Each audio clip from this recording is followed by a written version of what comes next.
welcome to another episode of the Indie Author Mindset podcast. This is another one where I'm going to go a little off-piste. Now, I know quite a few of you actually follow my fiction side of my business as an author. You follow my Facebook page, my Facebook group, because I've had a few of you getting in touch with me this week about my most recent book launch, which was about a week ago now, as you listen to this. It was for What Lies Beneath, which was the first book in my Rutland crime series.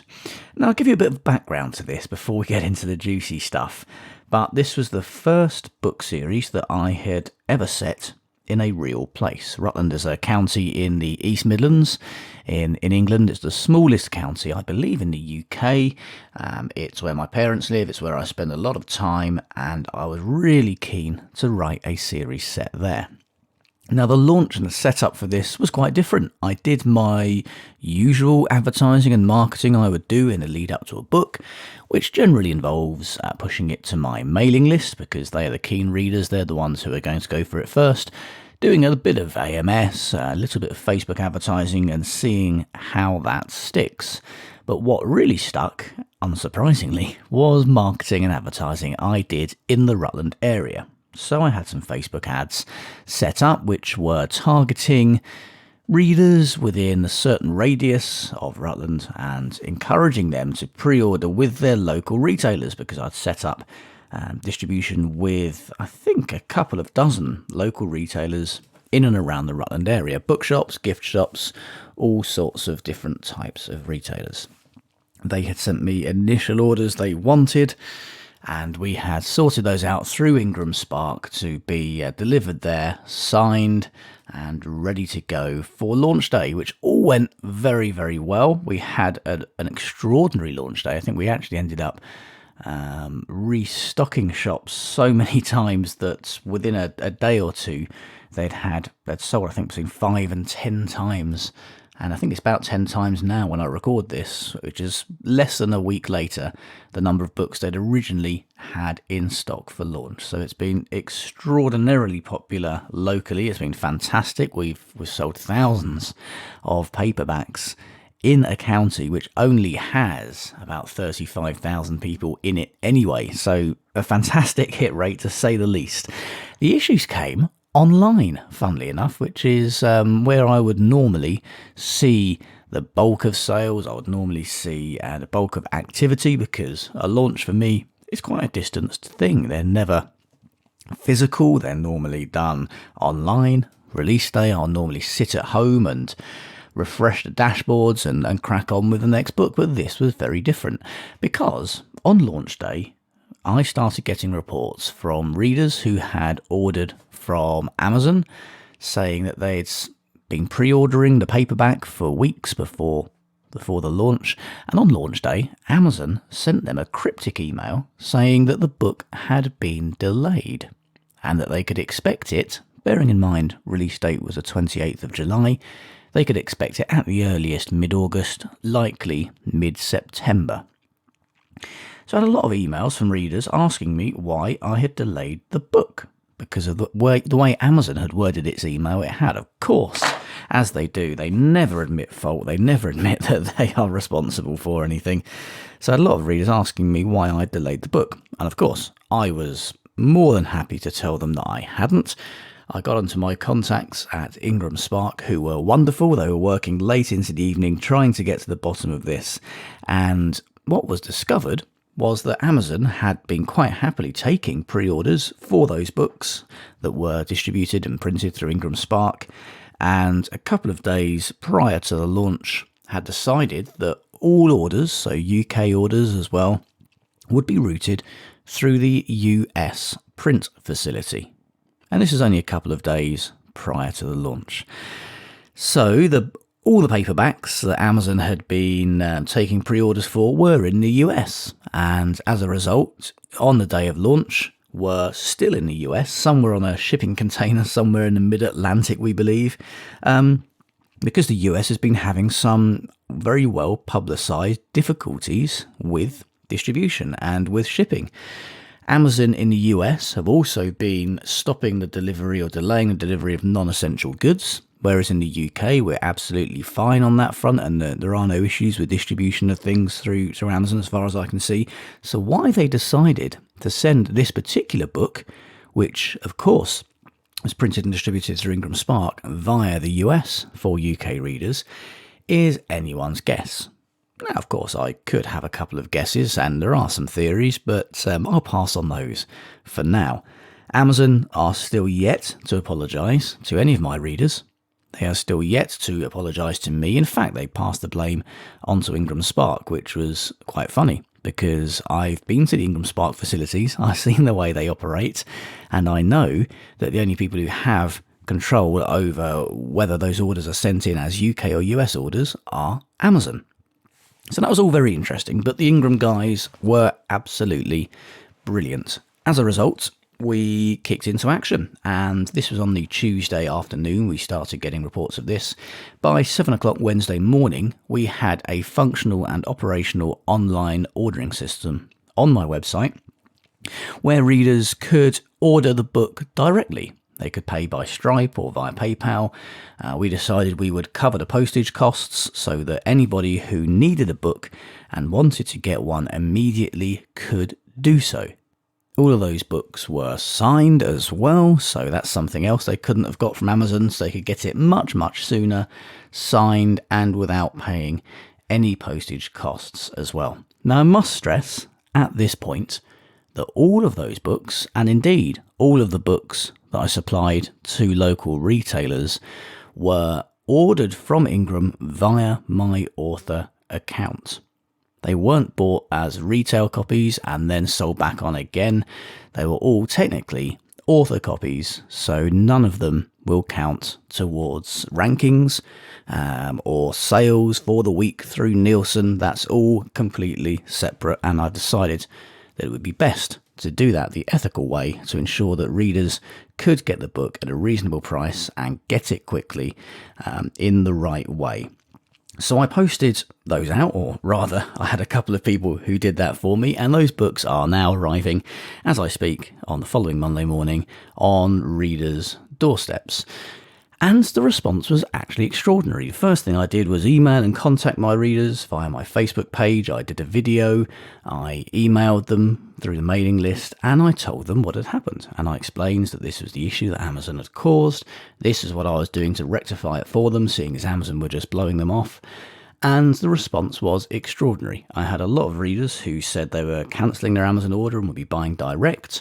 I had a lot of them which said actually they were going to go and order it from a local Rutland retailer, because a lot of them then said, well, look, we'll ship them out anywhere over the country.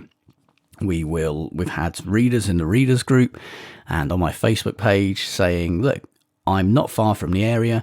If anybody anywhere else in the world wants a copy, let me know. I'll go and buy a few and I'll post them out to you myself, which is wonderful. And I've got the best fans in the world when it comes to rallying around and doing things like that for each other. It really has been fantastic. But the response from the readers in general was just great. Nobody got angry at me over this, because I explained the issue. I explained who was at fault, what we were doing to fix it. And we, quite frankly, went above and beyond to get it sorted for them. And if you talk to your readers, if you explain the situation, and if you're honest and open about what you're doing, it goes down very, very well. In fact, as I record this on Monday morning, I received an email from another author who I'd been helping with a couple of bits over the past few weeks with some advice via email.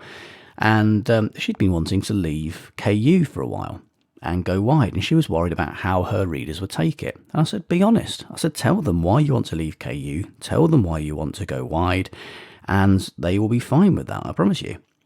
It took her a few weeks, but she did. She emailed her readers and she said, look, I'm taking my books out of KU because Amazon demands exclusivity and all of the other reasons why she wanted to take her books out. And she said she didn't get a single negative response. The response from readers was overwhelmingly positive.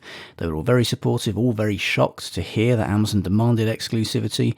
And in my experience as well, when readers hear this, they are stunned and they do not like it. They do not agree with it. There is a reason why that exclusivity clause is not front and centre when it comes to offering Kindle Unlimited to customers. It's only when authors look at it that it's even mentioned.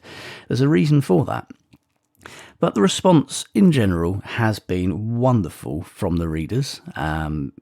It's not harmed sales in the slightest. In fact, the sales increased as a result of Amazon's mistake.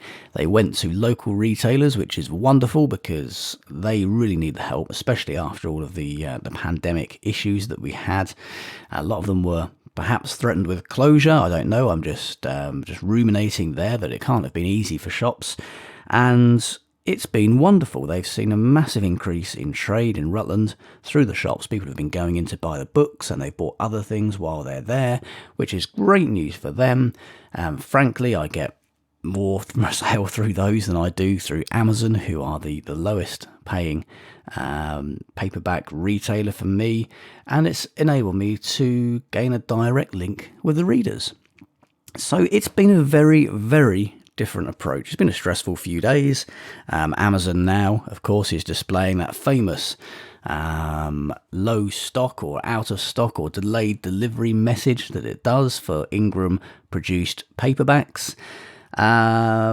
It's not a problem as far as I'm concerned. We're looking at other ways of getting the paperback stocked by Amazon, but I'm in no major rush to do that, to be quite honest with you. The business, the sales have not dropped in the slightest. They have increased, if anything, and the only people losing out here are Amazon. So I'm in no great rush to get that particular element fixed, but it is something we are working on in the long term, certainly.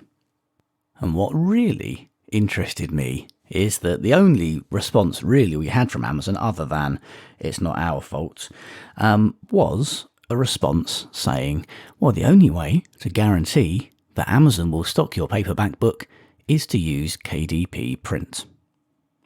Now, any of you who've listened to my podcasts, who've followed me, who know me at all, will know exactly how I responded to that. My response is, no, the book will not be going up through KDP Print because I'm not going to be held at gunpoint. I'm not going to be threatened by Amazon to use their service or else. In fact, my response is, over the coming weeks, all of my books which are currently with KDP Print will be removed from KDP Print. The printing and distribution will be going exclusively with Ingram Spark, who have been fantastic through this. Where there have been any faults of theirs or any issues at their end, they have been the first to put their hands up, the first to sort them out, and that gains huge, huge respect in my books. So any books I have which are with KDP Print, once we've got those extra supply lines set up and those other ways of making sure that readers aren't impacted by it, then those books that I currently have with KDP Print will be coming down.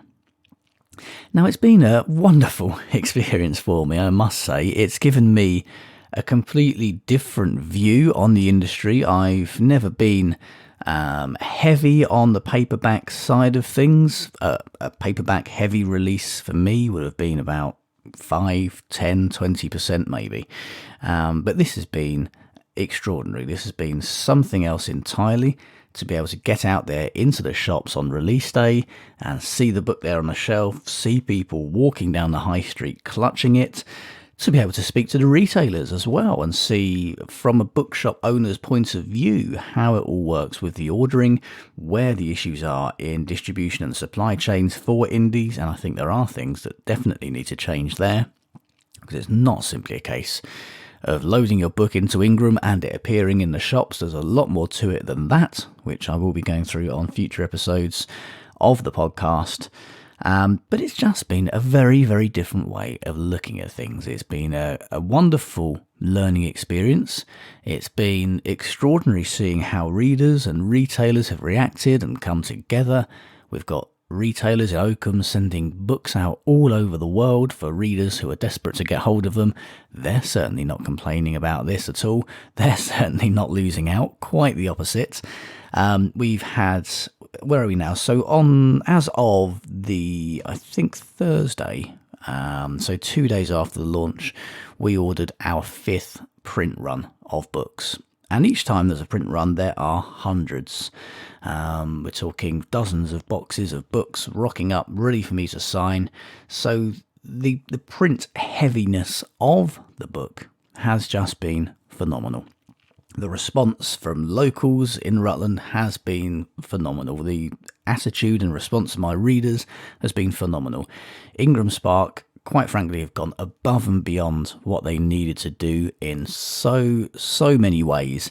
And yes, experienced listeners of the podcast will know they do sponsor it, and they will also know that I only allow sponsors that I would otherwise endorse. And my view of Ingram Spark has certainly increased further than it already was this time last week. So thank you very, very much to all the guys there. You know who you are. You know the efforts and the lengths you've gone to make sure that we can get hold of those books quickly and easily, and that they can get into the shops, some of which we were restocking 2 or 3 times a day. They were absolutely flat out. A local retailer in Rutland, a bookshop chain, said even prior to the launch day, they'd already announced it was their highest selling pre-order in 21 years. Since Harry Potter and the Prisoner of Azkaban. On launch day, he told me it was actually now the highest selling pre-order they had on record. And they've been restocked heavily almost every day since. So I think the record is now fairly unassailable, although I will certainly try to beat it myself next time round.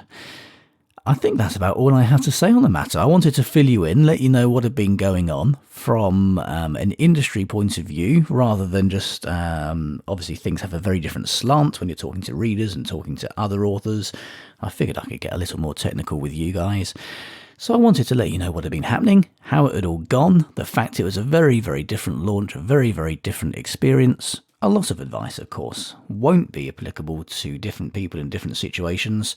This wouldn't have been applicable to me before last week because I'd never written a series based in a real place. I'd never really focused on print, on local bookshops, and worrying about the high street. But I tell you what, it has been superb. It has been my most lucrative book launch for quite some time. And that's even though it was completely locally focused in a county of 40,000 people. So that's pretty extraordinary when you think about it. But I really did focus very, very locally on this. And it's also been the most rewarding for so many reasons, because so many people have clubbed together and pulled together. So enormous, huge thanks to all of those people, and none whatsoever to Amazon.